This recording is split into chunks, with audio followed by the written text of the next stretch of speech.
너는 복을 받은 자, 너는 복을 받은 자 라고 하는 제목으로 이 시간 말씀을 드리려고 합니다. 여러분, 말씀 제목처럼 여러분은 하나님의 복을 받은 자로 이 시간 이곳에 있음을 믿습니까? 아멘. 네, 할렐루야. 이것이 대단히 중요합니다. 오늘 우리가 너는 복을 받을 자 이렇게 미래적으로 축복한 게 아니에요.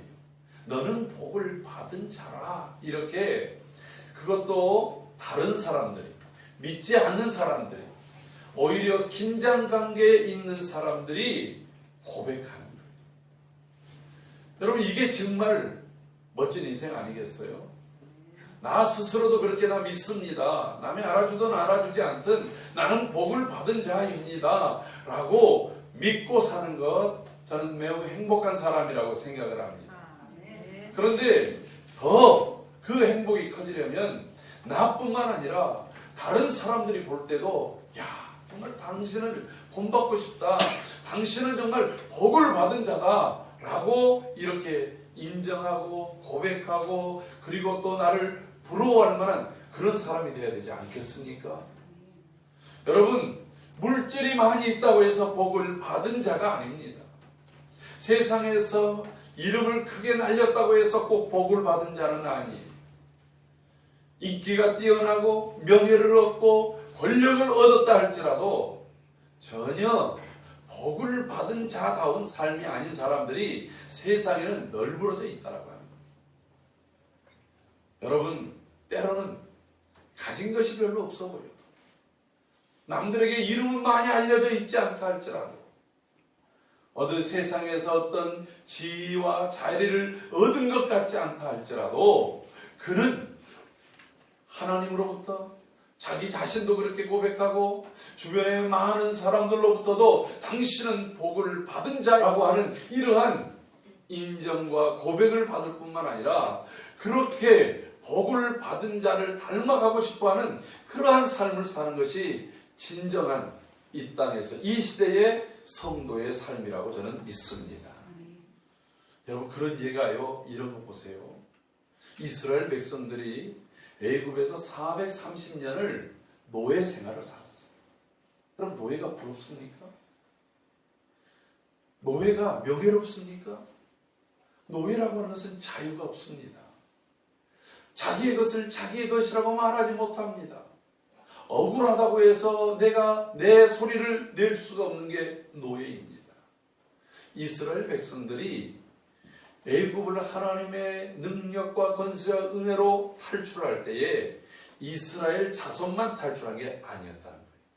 그때에 수많은 잡족이, 숫자를 세지 않았는데 성경에 수많은 잡족들, 잡족이라는 말이 뭐냐면 이스라엘 12지파에 속한 종족이 아닌 다른 사람들도 함께 이 출애굽에 나섰어요.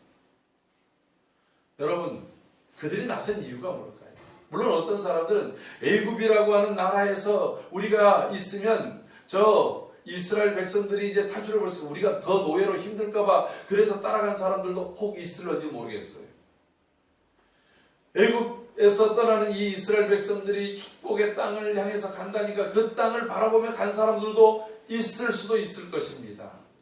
그런데요, 조금 더 생각한다면 그 많은 사람들이 이스라엘 사람들과 함께 떠났던 것은 이스라엘 자손들, 노예로 살면서도 하나님의 그 은혜 아래 있고 하나님을 그들의 조상의 신으로 모시고 사는 그 이스라엘 자손들을 향한 부러움, 그들과 함께 하고 싶어 하는 것, 그것이 있지 않았다고 한다면 여러분, 그들이 애굽을 떠날 수 있겠습니까?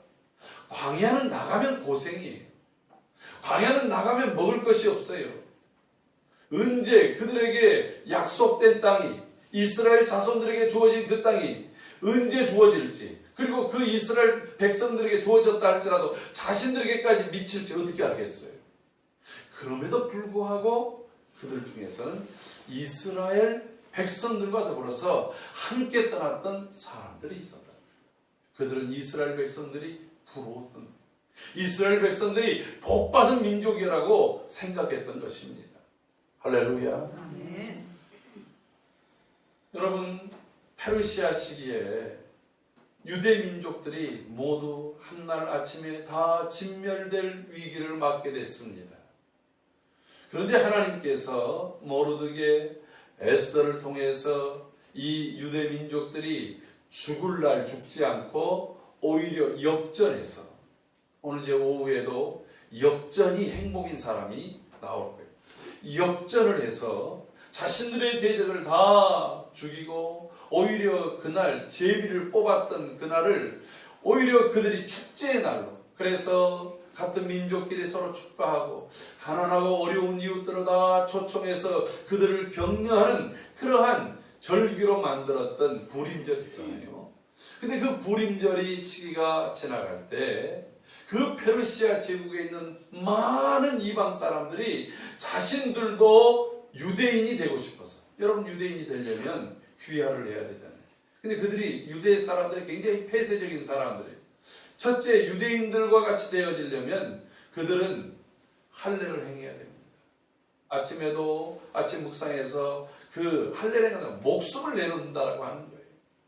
그렇다고 해서 그들이 아주 친근하게 우리 한 형제, 피를 나누는 그러한 사람들로 받아주느냐? 그렇지도 않습니다. 오히려 하등하고 한 3등 국민처럼 여겼던 그러한 것들 속에, 자신들이 뭐 큰 나라를 가지고 있는 것도 아니고 뭐 큰 권력을 가지고 또 있는 것도 아닌데도 불구하고 유대인 민족들이 그랬어요. 여러분, 오히려 그들 유대인이 되고자 하는 사람들 중에는 권력을 가지고 있기도 하고 많은 물질을 가지고 있기도 하고 세상에서는 성공한 사람들도 있는데, 그럼에도 불구하고 그들이 유대인이 되고자 했던 것은 하나님이 이들을 축복하는 민족이라고 하는 것을 그들이 알았기 때문이라고 하는 것입니다. 할렐루야. 아멘. 오늘 본문도 그런 내용이에요. 오늘 본문에는 그랄에 있는 그랄 왕 아비멜렉이 그의 친구인 아훗삿과 군대 장관 비골과 더불어서 이제 이삭에게 찾아왔습니다. 그리고 이삭에게 찾아와서 대뜸하는 것이, 당신과 우리 사이에 언약을 맺읍시다. 조약을 맺자는 거예요. 그 조약이 뭐냐? 상호 불가침, 평화 조약을 맺자는 거예요. 서로에게 침략하거나 해를 끼치지 말고 서로 평화롭게 살아갑시다. 이렇게 이야기를 합니다. 여러분, 이 말 속에 우리는 두 가지를 생각해야 돼요. 아비멜렉은, 멜렉이라는 말이 왕이라는 말이에요. 그러니까 블레셋 지역의 왕들의 이름이 아비멜렉이라고 보통 했어요. 여러분, 애굽의 왕을 뭐라고 불러요? 파라오라고 부릅니다. 태양의 아들이다, 이런 의미를 가지고 있어요. 중국의 황제를 뭐라고 부릅니까? 천자라고 부릅니다. 이런 식으로 이제 뭐 황제냐, 왕이냐, 또는 이제 아비멜렉, 이런 또 바로 이런 것들은 그들의 하나의 왕의 칭호였다라고 하는 거예요. 아브람 때에도 이 블레셋의 그랄 왕 아비멜렉이, 그러니까 최소한 나이대로 본다면 이 현재 왔던 아비멜렉의 아버지뻘 되는 사람도 아브람에게 와서 당신과 나 사이에, 나와 내 아들과 내 후손들 사이에도 우리가 언약을 체결합시다. 우리가 서로 평화 불가침 조약을 맺읍시다. 이렇게 맺은 적이 있었는데, 지금 이삭에게도 와가지고 그렇게 말하는 거예요. 그러면서 하는 말이 두 가지 얘기를 하는 거예요. 첫 번째는 오늘 본문 속에서 이렇게 말합니다. 28절 말씀 함께 읽어볼까요? 그들이 이르되 여호와께서 너와 함께 계심을 우리가 분명히 보았으므로 우리의 사이 곧 우리와 너 사이에 맹세하여 너와 계약을 맺으리라 말하였노라, 이렇게 말합니다. 그러니까 이 계약을 맺는 이유가 뭐냐면, 하나님 여호와께서 너와 분명히 함께하는 것을, 너와 함께하는 것을 우리가 분명히 보았다. 확실하게 보았다. 모든 사람들이. 여러분, 이 가나안 땅은 이때 당시 거의 무법천지의 그런 지역이었습니다. 이 가나안 지역 전체가 사실 물이 부족한 곳이에요. 그러니까 물이 있고 목초가 있고 농사할 만한 곳에 사람들이 더 집중해서 몰릴 것 아니겠어요? 그 집중해서 몰린다는 얘기는 경쟁을 한다는 거예요. 경쟁을 한다는 것은 다툼이 있다는 거예요. 집안에서도 다툼이 있잖아요. 오죽했으면 아브라함과 롯이 그 목축을 하는데 물이 넉넉하지 않고 풀이 넉넉하지 않은데 재산은 늘어가니까 그들의 목자들이 서로 다투는 거예요. 그래서 서로 그럼 우리 분가해서 따로따로 살아가보자. 이렇게 할 정도의 장소 아니겠습니까? 그래서 힘 있는 사람들이 좋은 것을 선점하는 거예요. 여러분 약육강식이라고 하는 것이 그런 것 같아요.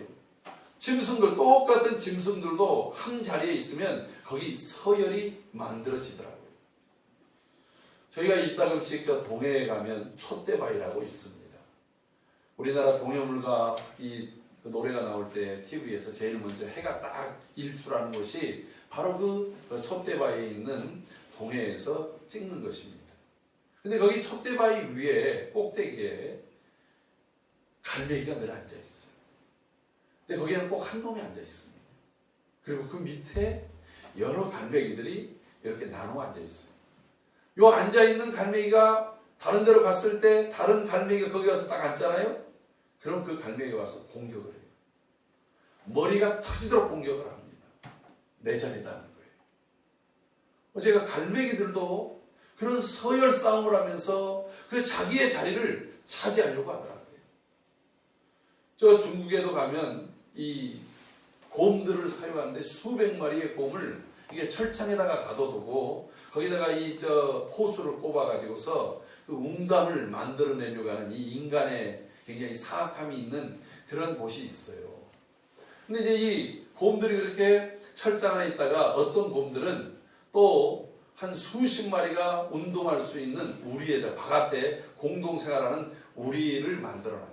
거기다가 이제 먹을 것을 때에 따라서 던져주면 이 먹을 것을 가지고도 함부로 곰들이 움직이지 않아요. 제일 힘센 서열이 센 곰이 먼저 먹어야 다른 곰들이 그 다음에 서열에 따라서 합니다. 만약에 눈치 없고 철 모르는 곰 하나가 먼저 덥석 그걸 물었다. 물어 뜯겨서 죽기까지 한다는 거예요. 그리고 이 서열이 제일 높은 녀석이 가장 높은 곳에 앉아있는 걸 다 지켜보는 거예요. 그러니까 여러분 1대1로 사람하고 맞서면 곰들이 사람 이기는 경우가 더 많지 않겠습니까? 그런데 사람들의 욕심에 사람들의 무기에 거기 수백 마리의 곰들이 끌려가서 어떤 곰들은 철창 속에 있고 어떤 곰들은 또 그렇게 하면서 사육을 당하더라고요.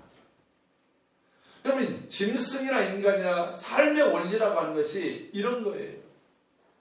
오히려 힘 있는 사람들이 더 많이 갖는 승자 독식의 그런 사회 속에서 지금 왕이 자기의 친구와 그리고 군대 장관들 왜 데려왔겠어요? 자기의 증인으로 데리고 온 거예요. 그리고 한 개인인 아브람과 그리고 그의 아들 세대의 이삭에게 와서 우리와 당신 사이에 평화 불가침 조약을 맺자고 지금 얘기하고 있다라고 합니다. 여러분 이런 본문을 읽을 때 막 흥분되고 궁금하지 않겠습니까? 어째서? 이유가 딱 하나예요. 이삭이 그 블레셋의 이 아비멜렉처럼 사람이 군대 수가 많은 게 아니에요. 동맹한 사람이 많아서가 아니에요. 그에게는 아직까지도 땅이 물론 그의 아버지가 돌아가시면서 그의 어머니가 돌아가면서 막벨라 굴을 샀던 것 그거 하나. 근데 그거는 거기서 계속해서 살 수 있는 그런 곳이 못 돼요. 왜?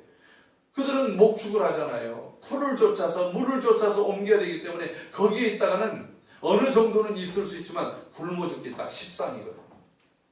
그런데 지금 그러한 이삭에게 이 아비멜렉이 와가지고 평화협정을 맺자고 하는 것 다른 것은 몰라도 그들 모두가 봤던 것 하나님이 이삭과 함께 있음을 그들 모두가 분명히 보았다는 거예요. 여러분 이게 어떤 의미일까요?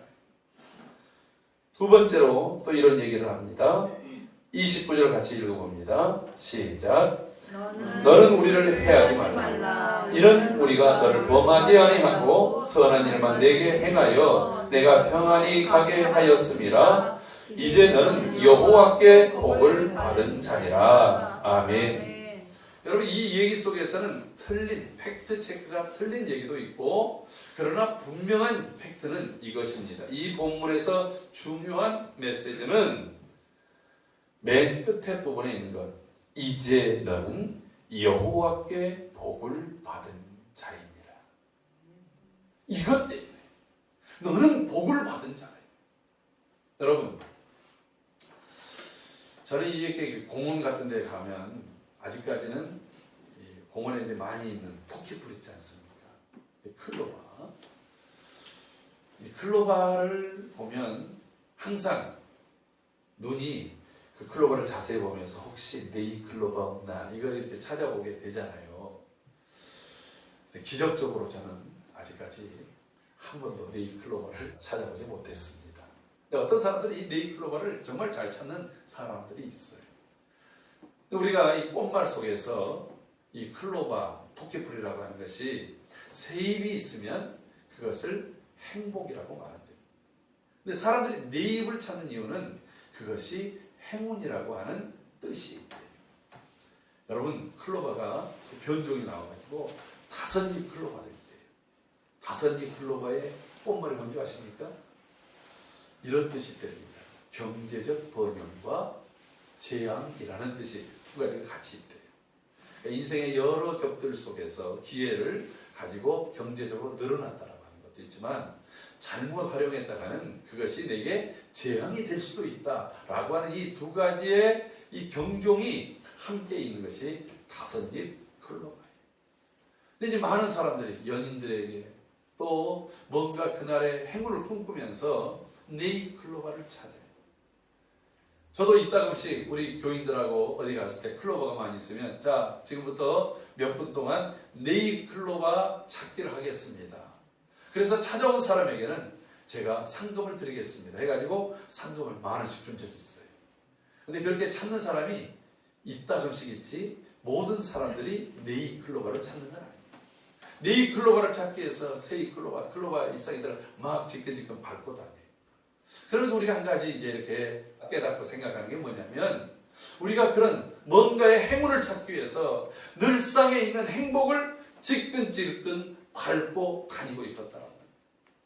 여러분, 이 코로나 시국에 한번 생각해 보세요. 우리가 매일 마스크를 쓰고 일상에서 주의하고 있는 삶을 사는데, 간혹가다 어떤 사람들은 자신의 순간의 쾌락, 순간의 즐거움, 그것이 자기의 행운이라고 생각하고 그거 하러 갔다가 오히려 더 많은 사람들에게 전염을 시키고 확진이 돼서 그 공동체와 가족 전체에 고통이 되게 했던 적들이 얼마나 많았겠습니까? 여러분, 우리의 삶 속에 그런 일들이 너무 많다라고 합니다. 제가 잘 아는 시인 누구라고 말씀드리진 않겠습니다. 이분은 취미가 뭐냐면 로또 복권을 매주 한 장 이상씩 10,000원어치로 삽니다. 그러면서 이제 말하는 것이 두 가지. 첫째는 로또 복권을 사면 일주일이 즐겁대요. 하루는 한숨을 쉰다는 거예요. 그러니까 이제 딱 주일날 로또 이거 하나요? 그러면 월요일날 딱 사가지고 주일이 될 때까지 거기다가 이제 자기가 이렇게 표시한 그거에다가 기대를 하는 거예요. 야, 1등만 돼봐. 1등만 돼봐. 여러분, 주일날 되면 역시 그리고 또 산다. 그리고 수년 동안을 샀어요. 여러분, 1년에 그러면 52만 원이 들어갈 거 아니겠어요? 여러분, 그 수년 동안 굉장히 오랜 기간 동안 자기는 샀다는 거예요. 그걸 기대하고. 그래가지고 한 번 100만 원이 당첨이 됐대요. 이거 대단하지 않습니까? 100만 원이면은 2년치를 내가 한꺼번에 얻은 거니까. 그래가지고 그걸로 자기 식구들이 소고기 먹고 다 끝냈대요. 그러니까 결국은 다 소비한 거예요. 그런데 그 얘기 속에 이 로또에 당첨된 사람들, 당첨된 적과 그 이후의 삶에 대한 여러 그 보고서들이 있어요. 제가 뉴스에서 들을 때 우리나라 교포 출신으로 미국에서 이 로또에 당첨이 된, 가장 많이 당첨된 사람이 제가 알기로는 한 2,600억 정도의 그 로또에 당첨이 된 거예요. 별로 안 놀라는 거죠. 2,600억이라는데. 근데 이 사람이 한 33%의 세금을 떼내도 어마어마하지 않습니까? 2,600억이니까. 근데 이 사람이 한 7, 8년 지난 다음에 그 사람을 봤더니 그 사람이 삶이 어떻게 바뀌었는가? 파산자가 됐어요. 여러분, 이분이 여인인데, 여성분인데, 이분이 그 미국에서는 공화당을 지지해가지고 그 조지 부시 대통령이 그 자기가 어떤 자리에서 모임을 할 때 항상 VIP석에다가 이분을 초청해서 나왔어요. 수년 동안. 왜냐하면 이분이 그에게 정치 후원금을 내기 때문에. 그래서 이분이 그렇게 초청을 받았어요. 근데 이분이 왜 그러는가? 여러분, 그 2,600억이라는 돈이 갑자기 주어져 보세요. 이게 돈의 개념이 없는 거예요. 그래서 이 돈을 그냥 누가 달라고 그러면 막 주는 거예요. 막 기부를 하는. 이분이 얘기하기를 우리나라 충청도, 강원도 자기가 들어보지도 못했던 구매 산골에서의 어떤 가정에서 자기한테 미국으로 편지가 왔더래요. 내가 이만저만해서 이런 질병이 있고 이런 아픔이 있고 이런 어려움이 있으니 당신이 얻은 그 행운으로 마저 도와주시오. 이 사람이 그때는 있을 때는 그런 곳에 거의 돈을 다 보냈다는 거예요. 그러니까 물론 이분은 그렇게 막 퍼주다 보니까 나중에 자기가 완전히 그냥 경제 파산자가 될 정도로 바뀌었다는 거예요. 근데 우리가 두 가지 생각할 수 있잖아요. 첫째는 뭐냐면 그렇게 많은 행운이 한꺼번에 찾아왔어도 그것이 나의 행복은 되지 못했다는 거예요. 여러분, 그냥 어떤 것은 그냥 사라질 수도 있다고 하는 것입니다. 오늘 이 이삭에 대해서 하는 말이 뭐냐면 너는 복을 받은 자다. 이미 너에게 복이 있고 그 복이 넘쳐 흐른다라고 하는 것을 지금 이들이 이구동성으로 고백하고 있다고 하는 거예요. 그러면 어떻게 이삭은 그들의 눈에 이렇게 비춰졌는가? 오늘 이 이삭이 너는 복을 받은 자라고 이삭에게 말했던 것처럼 우리 영광교회 모든 성도들을 향해서 우리 자신도 세상 모두가 이와 같이 고백하고 나도 당신 닮아서 영광교회 가기를 원한다고 고백할 수 있는 삶이 되기를 주의 이름으로 축복합니다.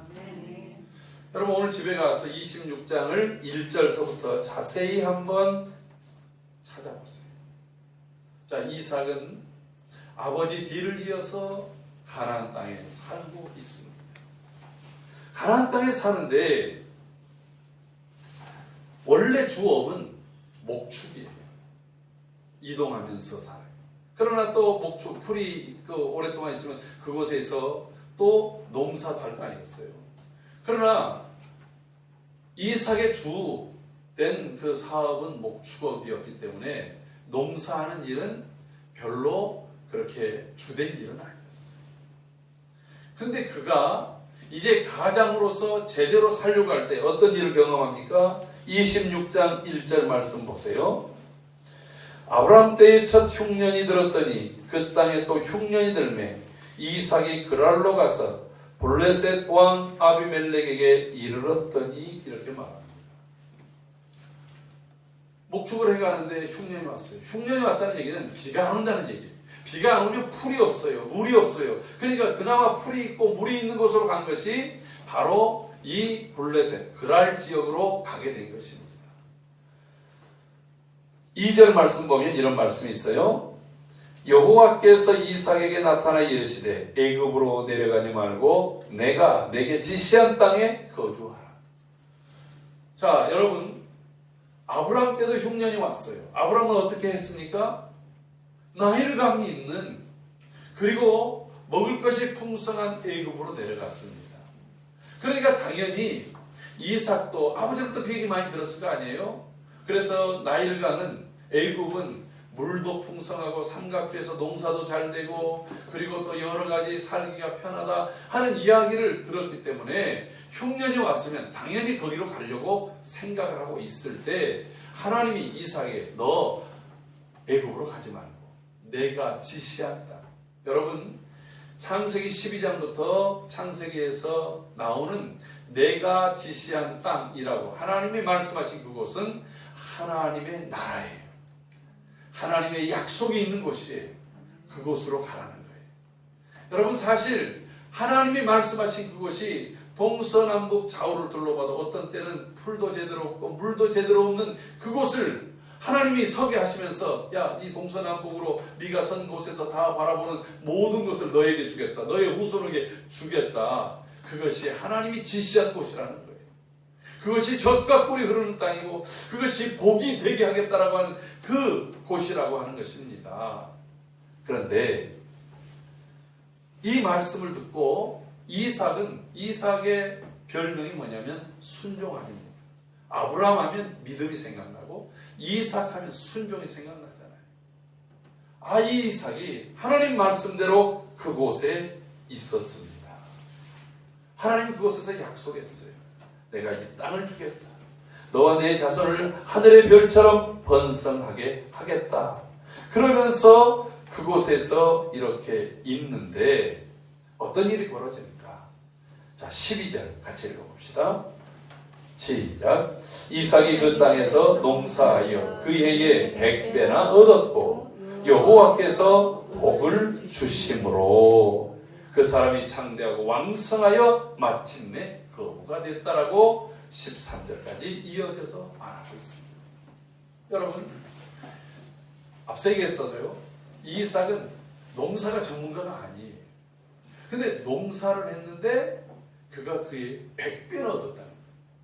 이게 도대체 무슨 말인가? 자, 이런 의미라고 해요. 여러분, 원래 농사는 물이 있는 곳에서 하잖아요. 비가 오고 그리고 또 이렇게 냇물이 흐르고 강 주변, 이런 삼각주 주변, 강이 범람, 이 나일강 주변 강이 범람한 곳에 이 토사들이 와가지고 거기에 영양분이 있기 때문에 그 범람함이, 강이 자꾸 넘쳐서 범람할 때 범람한 지역에서는 손해가 나지만 범람했던 그 땅에서 농사를 하면 거기다가 비료를 안 줘도 농사가 잘 되는 거예요. 그러니까 사람들이 그걸 알고 그 강 주변에서 이렇게 자꾸 보편적으로 이 물이 범람해서 토사들이 와가지고 거기서 영양분이 있는 곳에서 농사를 사람들이 한단 말이에요. 그걸 누가 하겠냐고요. 첫째, 힘 있는 사람들이 하죠. 이게 내 땅이야. 둘째는 그 땅의 원주민들이 할 거 아니에요. 내가 먼저 찜했다 이거예요. 이게 사람들의 심리 아니에요. 아까도 얘기했지만 승자 독식의 그런 시대의 삶을 예나 지금이나 똑같이 사는 거예요. 그러면 이삭처럼 이방인이고 이삭처럼 힘이 없는 사람은 어디서 하겠어요? 그 사람들에게 점차 밀려가지고 맨 끝자리, 그 자리는 물도 별로 없어요. 그 자리에서 농사를 하면 어디서 물을 길어다가 이렇게 주든지 아니면 이슬이 내려가지고 그 이슬을 못 가든지 다른 데보다, 그 물 가까운 데보다 그 양분이 적을 수밖에 없는 것이죠. 특별히 이렇게 가뭄이, 흉년이 오고 가뭄이 올수록 더더군다나 물 가까이 있는 데만 농사를 해서 겨우 먹고 살 거 아니겠습니까? 뿌려진 씨앗이 거의 다 말라 죽어버린 게 보편적인 일이에요. 그런데 이때는 어떤 일이 벌어집니까? 갑자기 홍수가 내리친 거예요.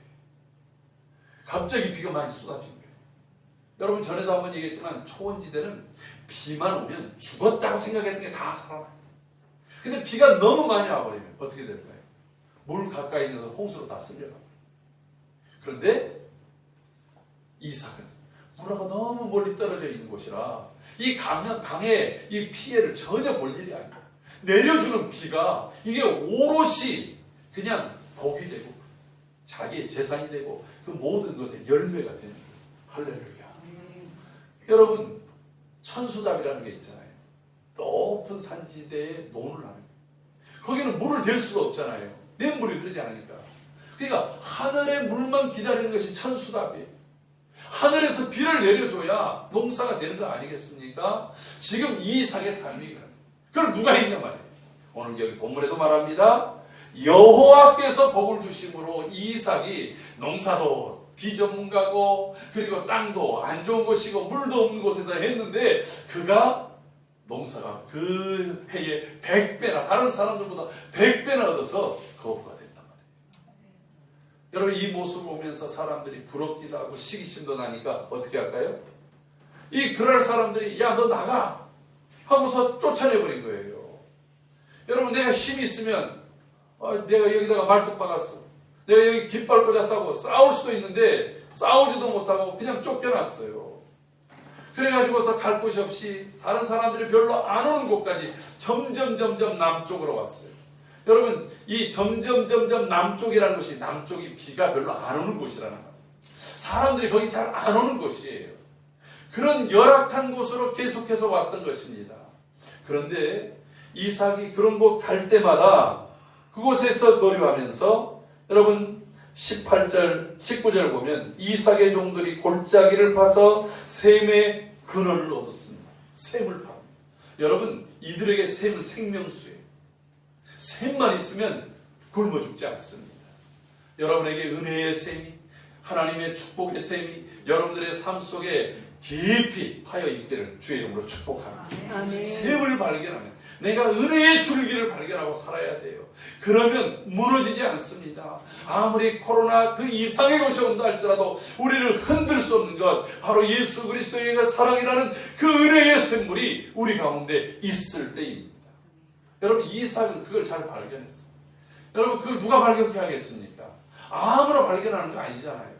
그 허벌판에서 그 샘을 찾는다는 것은 정말 저 한강 그 모래사장에서 바늘을 찾는 것과 같은 그런 확률인데 그걸 발견해요.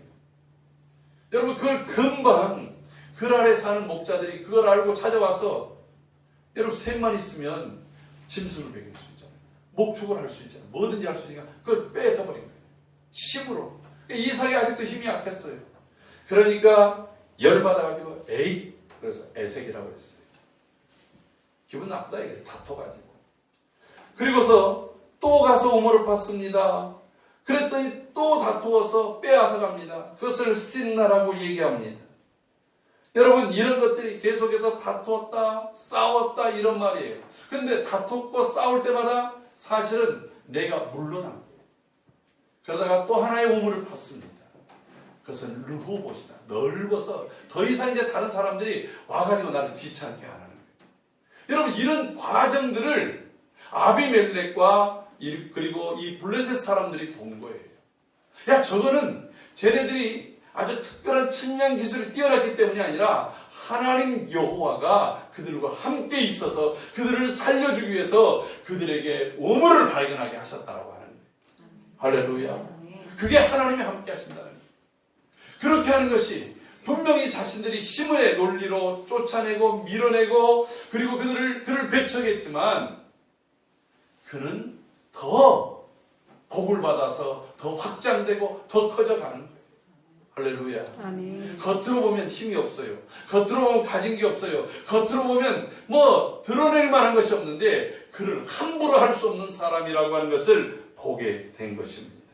여러분 이런 하나님의 축복이 여러분들 삶 속에 지속적으로 있기를 바랍니다. 아멘. 한두 번의 행운이 아니라 하나님이 분명히 넘어질 것, 쓰러질 것, 못 일어날 것 같은데 그가 일어나고 그가 평안하고 그가 하나님의 그 이름을 찬송하는 모습이 지속적으로 가는 모습이 바로 너는 복을 받은 자다라고 하는 거예요.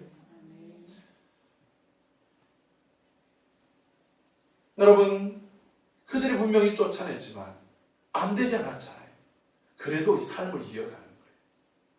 하나님의 이런 놀라운 축복, 하나님이 함께 하시면 되는 거예요. 하나님이 부어주시면 되는 거예요.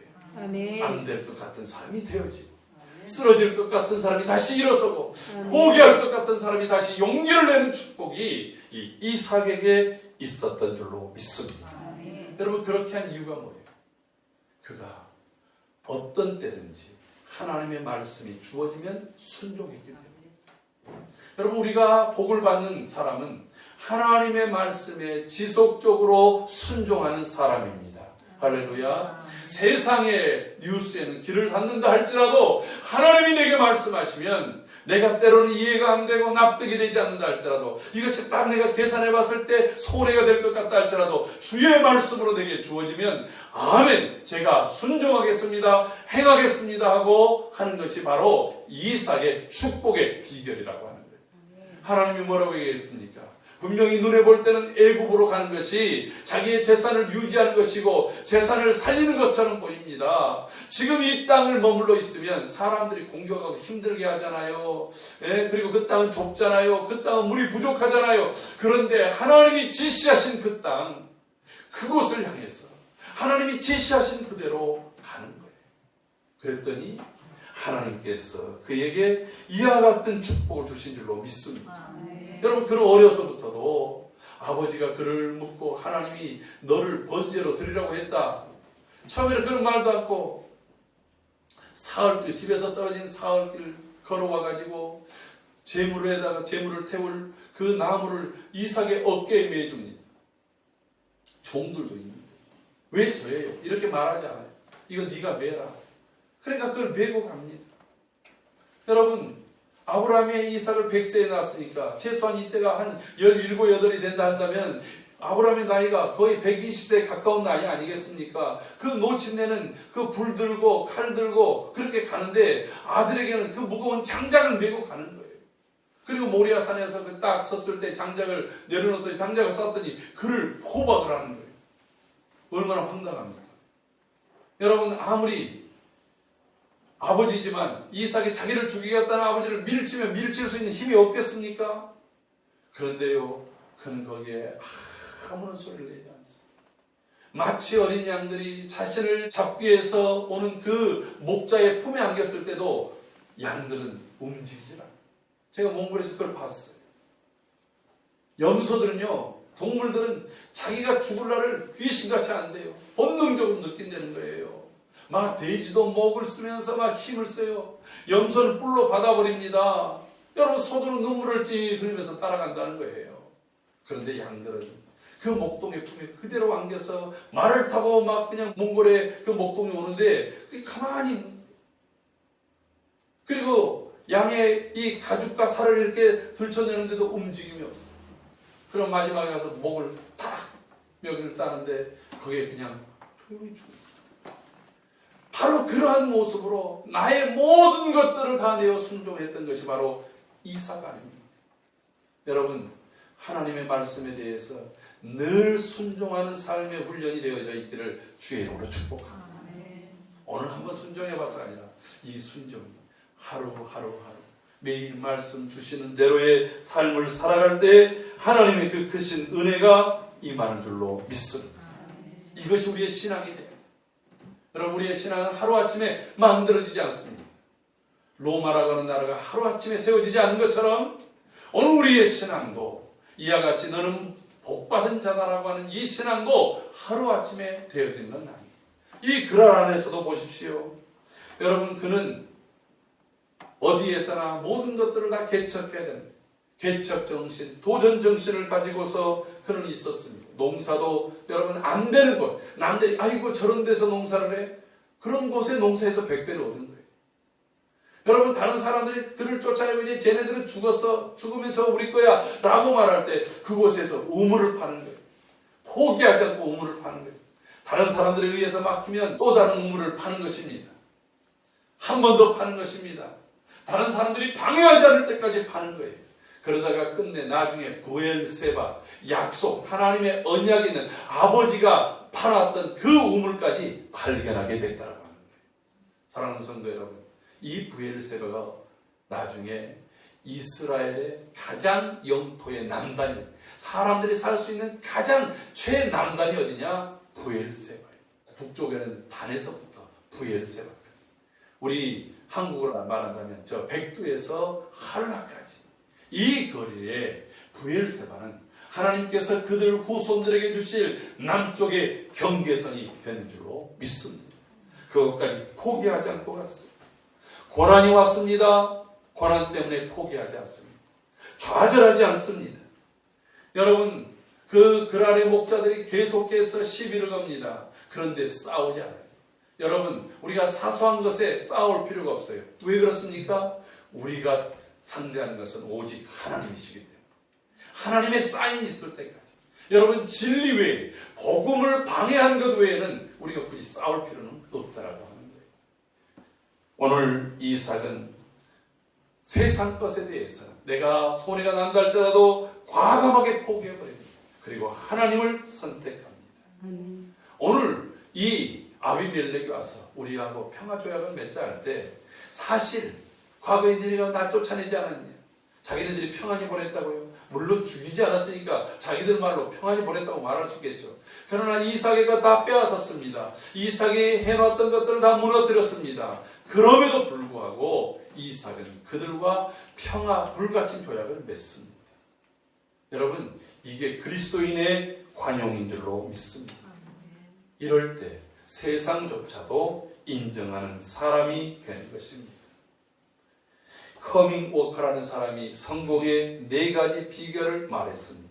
첫째는 머리가 좋아야 성공할 수 있답니다. 두 번째, 지식을 쌓아야 성공할 수 있답니다. 세 번째, 기술력이 탁월해야 성공할 수 있다고 합니다. 네 번째, 태도입니다. 적극성, 창의성, 포기하지 않는 그러한 태도. 그런데 이 커밍 워커라는 사람이 이 4가지의 요소를 말하면서 그 중에 93% 이상을 차지하고 있는 것이 무엇이냐면 태도라고. attitude. 삶을 어떻게 맞이할 것인가. 오늘 이 이삭이 가졌던 그 삶의 태도가 오늘 믿음의 성도들의 삶의 태도가 되기를 주의 이름으로 축복합니다. 내가 매일매일 1%씩만 하나님께 더 가까이 나고 하나님의 뜻을 추구한다면 1년이면 365%의 쇄신이 있고 변화가 있고 하나님의 축복이 우리에게 주어질 것입니다. 오늘부터 시작하십시오. 오늘부터 하나님의 축복을 날마다의 나의 삶에서 누려나가는 나는 복을 받은 자라 말할 수 있는 그런 성도의 삶이 되기를 주의 이름으로 축원합니다.